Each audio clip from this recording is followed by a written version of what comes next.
O deputado Lula não vai voltar. Eu avisei para ele que eu ia falar aqui, porque ele começou dizendo que a gente fala quando ele não está. Fica difícil desse jeito. Ontem ele não veio, agora ele já saiu do plenário. Carlos Lula, bora! Eu vou usar aqui 1 minuto do tempo, teu gabinete fica pertinho daqui, volta para o plenário. Pode descontar, presidente, 1 minuto aqui que eu vou deixar para o deputado Carlos Lula voltar.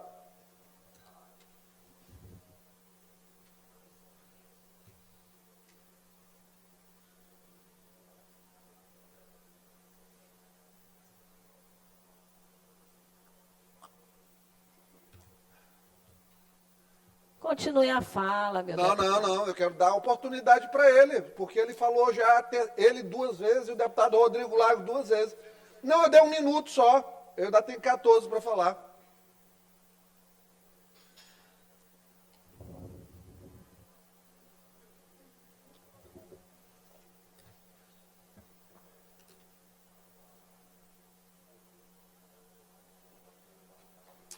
Teu chefe não vem, pelo jeito. Mais 10 segundos aqui, dá tempo, porque ele está na TV Assembleia lá. Pronto, já deu aqui 1 minuto e 10. Pronto, deputado Lula, eu vou fingir ali que o soldado Leite é o senhor, está mais ou menos na mesma direção, e vou ficar olhando para ele como se eu estivesse lhe olhando. Então, soldado Lula, viu? Eu vou ficar lhe olhando aqui. Vamos lá. O deputado Carlos Lula, ontem, ele disse que a minha fala foi agressiva. Como ele citou que a luta talvez tivesse me feito mal, mesmo eu não tendo pego golpes na cabeça, tentando aí, de alguma forma, de maneira subliminar, me imputar algum tipo de doença neurológica ou psiquiátrica, eu devo dizer que ele deve ter algum distúrbio sensorial. Porque se o que eu falei foi agressivo, deputado Carlos Lula, eu devo dizer que Vossa Excelência é muito mimizento. E eu creio que mimizento, para não falar uma expressão inglesa touch, sensível demais, é uma coisa que a gente sabe que a esquerda é meio desse jeito, né? Mas vamos lá. Vamos à verdade dos fatos. O fato é que a verdade dói. Dói demais. O deputado Carlos Lula começou aqui tentando fazer uma comparação de currículo comigo. Eu sou doutor, com doutorado, pela maior universidade da América Latina, aos 29 anos. Doutorado acesso direto, concluído em 1 ano e 8 meses. Tempo recorde. Entre os médicos com doutorado no Brasil naquela época, eu provavelmente fiquei ali entre os 3 mais jovens da história do país. Então ele veio falar aqui em Direito Constitucional. Na faculdade que ele passou em Direito, que foi a Universidade Federal do Maranhão, eu passei em primeiro lugar geral, em 1998. Eu não me formei agora, eu fiz prova da OAB agora. 4 anos depois de recomeçar o curso de Direito, numa faculdade particular, porque eu escolhi fazer na particular por conta da proximidade da minha casa. Então, assim, passei de primeira na OAB, sem estudar praticamente, 12 videoaulas aí do CEISC no YouTube, e fiquei entre os 5% que mais pontuaram no Brasil. Então, assim, se for para fazer uma comparação de intelectos, currículos, eu fico até com pena do deputado Carlos Lula, que ele é esforçadinho, eu admito, mas não dá para comparar, Carlos Lula, nossos currículos. Vamos lá. Eles iniciaram, essa coisa toda que eles trouxeram aqui para a tribuna foi iniciada por eles. Vocês são aqui testemunhas oculares, deputado soldado Lula. O que é que acontece? Eles começaram, vieram falar aqui de luta. Eu fiz uma argumentação baseada no quê? Na retórica e no silogismo, que são premissas, inclusive, das construções teleológicas do direito. Se uma coisa é assim, leva a isso. Se uma coisa leva a outra coisa, portanto, ela finaliza aqui com uma síntese daquele pensamento. O que eu disse? O deputado Rodrigo Lago disse aqui que a luta foi de fachada. Eu nunca vi uma luta de fachada que o oponente sai com o nariz quebrado, sangrando. Eu nunca vi telequete dessa forma. O deputado Lula disse que eu teria ficado tonto depois da luta, com alguma dificuldade cognitiva. Meu cérebro está funcionando cada vez melhor, porque quanto mais eu faço exercício físico, coisa que ele deveria fazer, porque está muito buchudo para a idade que ele tem, e está muito envelhecido para a idade que ele tem, faria bem, viu, deputado Lula? O senhor, como ex-secretário de saúde, deveria fazer alguma atividade física. Talvez o seu raciocínio estivesse melhor. E eu digo, deputado Carlos Lula, que com um mês de preparação,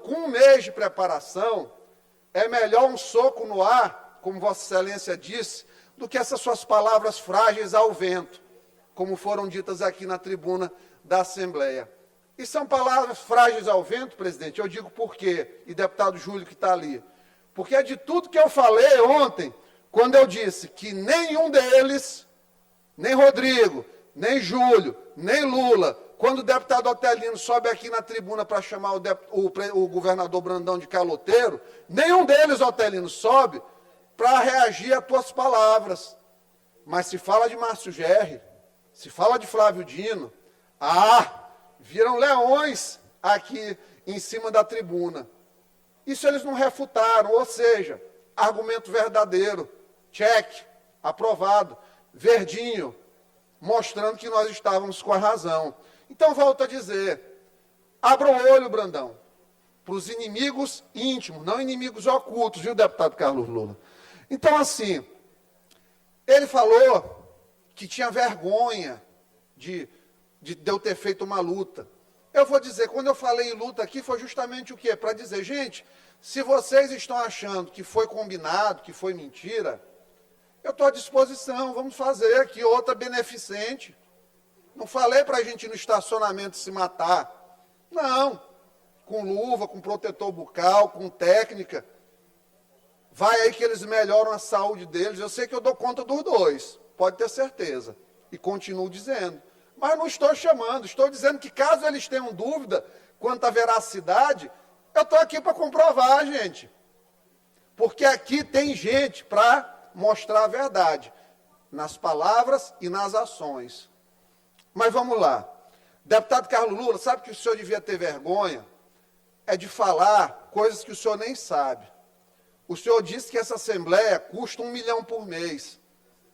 É tão desorientado o seu raciocínio, como foi na época que o senhor disse aqui que o MST era o maior produtor de arroz do país, ele só produz 0,54%, que dá 8 horas de arroz para abastecer o Brasil por ano. A Assembleia custa mais de 1 milhão por dia. E, infelizmente, eu tenho que subir aqui para mostrar o quão Vossa Excelência mente, distorce a realidade, não traz a realidade dos fatos aqui à tribuna. Não sabe nem quanto a Assembleia custa. Acho que por isso que foi tão mal gerenciada a rede de saúde, que era serviço abrindo, sem planejamento, e no final o médico ficava 4 meses sem receber. Médico, na época dele, ficava 4 meses sem receber. Se o Otelino tivesse essa vibe de oposição naquela época, ele ia dizer que o secretário Carlos Lula era um caloteiro, porque ele era, de fato. Quantas empresas Carlos Lula, com seu Marcos Grande, não quebraram na saúde quando eles eram secretários e presidente da MCE? Marcos Grande, até Marcos Grande apareceu aqui. Coitado, isolaram Marcos Grande. Serviu aí só para as necessidades das épocas de campanha e depois disso esqueceram de Marcos Grande. Soldado Leite, por favor, volte ali, ocupe o local do deputado Lula, porque eu preciso me dirigir como se aqui ele estivesse. Por gentileza. Então, vamos lá. Só uma parte aí, deputado Iglesias. Por Eu fui ali favor. na galeria de imprensa, e aí, a pedido dos colegas da galeria de imprensa, eles perguntaram assim, se o senhor quiser topar um confronto de alguém da sua estatura, do seu tamanho, que está aqui, o soldado Leite está à disposição. Não Topo toda hora. Posso ser mais que Topo. o Lula aqui, para ficar só nesse embate. Vamos marcar para dezembro, porque eu tenho... Senhores deputados, vetada essa possibilidade entre deputados. Presidente, para dezembro, está no recesso. Então, vamos lá. Então, assim, o deputado Lula disse que ele tem vergonha de eu ter feito uma luta. Eu tenho orgulho, sabe por quê? Eu nunca vou esquecer do olhar da minha filha pendurada em cima do nosso amigo Ricardo Coringa, aqui na cacunda do Ricardo, torcendo, gritando, quando eu venci. Essa imagem nunca vai sair da memória afetiva dela, nem da minha. Então ele deveria ter vergonha de ser o puxa-saco que ele é, do Flávio Dino, de fazer as coisas de maneira psicofântica, que é puxar saco aqui de uma maneira refinada, para depois vocês não cortarem dos anais da casa. Um psicofanta que seja. Eu, graças a Deus, não preciso puxar saco da Iracema, do Brandão. Eu subo aqui e falo, o que está aqui na minha cabeça, mas principalmente o que está no meu coração. Eles não, eles precisam deturpar a verdade, muitas vezes, para servir ao Senhor deles. Mas vamos lá. Trabalho. Ontem eu somei aqui, Júlio Mendonça, não sei se Júlio, depois da coisa, ontem ele botou mais alguma coisa na produção dele, mas até ontem, ele, Rodrigo e Lula tinham 307 proposições, eu 11.883. Então não dá para ter vergonha do meu trabalho. Falta, eu tenho 6 anos de casa, puxar um relatório bem ali, não tem nenhuma falta. Lula não veio ontem, hoje ele já está aí fora do plenário mais cedo. Mas eu estou falando aqui com um representante dele, está com o procurador aqui, o Soldado Leite, está sendo procurador. Então vamos lá. Se eles, obviamente, não têm coragem de fazer uma luta beneficente, para ver que não é telequete, eu convido o deputado Lula para 1 hora de podcast. Pode ficar assim, até longe da mesa, para ele ficar tranquilo. Pelo menos uns 3 metros de distância, em qualquer lugar que ele quiser. Qualquer podcast que ele quiser, qualquer ali, jornalista, se quiserem, qualquer um de vocês organizar um debate, deputado Iglesias versus deputado Carlos Lula, sobre política, sobre contribuição do mandato para o povo do Maranhão, ele está desafiado. Pode juntar ele, o Rodrigo Lago, o Júlio. Se eles quiserem os 3, debato com os 3 ao mesmo tempo.